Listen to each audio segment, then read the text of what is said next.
I'm not against being in a committed long-term relationship, but I just don't feel the need to be married. I'm single, and I don't think I really want to get married. Now I am with my boyfriend. We have been together for almost 3 years, and no marriage on the horizon. I am a single mom, and I'm not really sure I want to get married.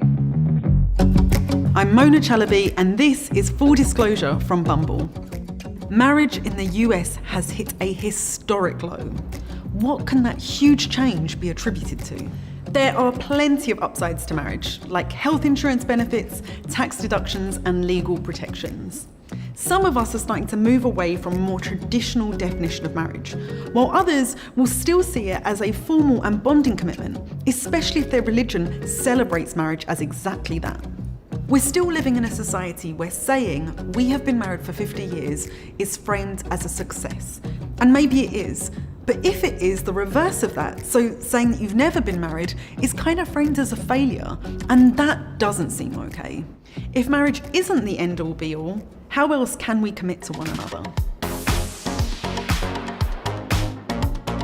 I don't think I ever had like an aha moment. My parents are married, they're still together. I just don't want that for myself. But I think whether you want to get married or not, you should disclose pretty early on to someone. I know things can change in a relationship, but I think if you have a very strong opinion on it, then it is definitely something you should make people aware of. I think it's very important to be transparent. I would hope that someone would be that transparent with me. Those conversations, those really big important conversations have to happen like maybe even before you meet each other, because what's the point if somebody really wants something that you really don't want? You're just gonna hurt yourself by meeting somebody that could potentially be great but isn't, on the same path. I think it can sometimes be scary if someone that you care about tells you that they just do not believe in marriage. It doesn't mean that they're not committed to you necessarily.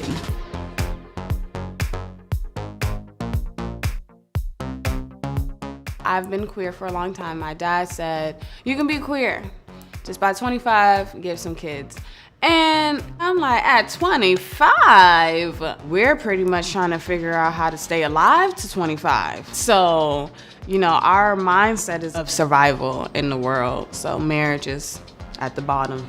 I have no urge to get married. I've done it. I've done the reception, the ceremony. I've, gone through the paces, and it's really easy to get caught up into feeling that you need something that you don't actually really need if you sit down and kind of have a conversation with yourself and figure out what it is that you really want. My partner now, there's no doubt in my mind that we will be together forever, and I don't doubt my relationship. We talk about growing old together. My expectations of commitment have changed over time. I think the dreams that I had growing up were very much so more on career and accomplishment. I feel like if you really love someone, you don't need to have that contract to prove that you're in love with them and you want to spend your life with them. I think a lot of us know that these kind of neat heterosexual romantic fairy tales don't exist, or maybe shouldn't even exist, and we're navigating that right now.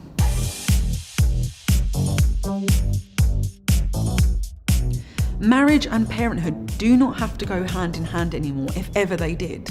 Increasing financial independence, changing legal rules that mean that you can adopt or get IVF on your own, all of these things mean that increasingly women are becoming parents alone. The number has quadrupled in the last 50 years. It's really exciting. There's so much opportunity. I mean, you can really create your own dating environment. You can define your